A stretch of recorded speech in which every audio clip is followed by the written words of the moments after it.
In Omotesando's stylish backstreets, Japanese tradition does not stay behind glass.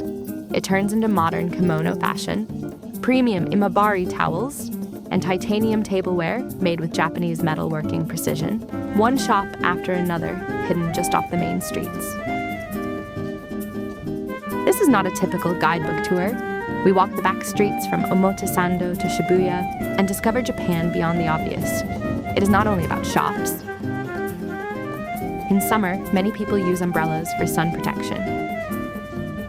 You'll also see small manners at Japanese shrines, the kind of details many visitors miss on a normal trip. Then, a casual sushi shop from a name known for high-end sushi. And a cassette tape cafe where retro listening culture is becoming stylish again. We also introduced kakigori, Japan's shaved ice dessert, now popular with fresh fruit and creative flavors. If you want to learn what Japan guidebooks do not show, subscribe to Walk Japan, Learn Japan.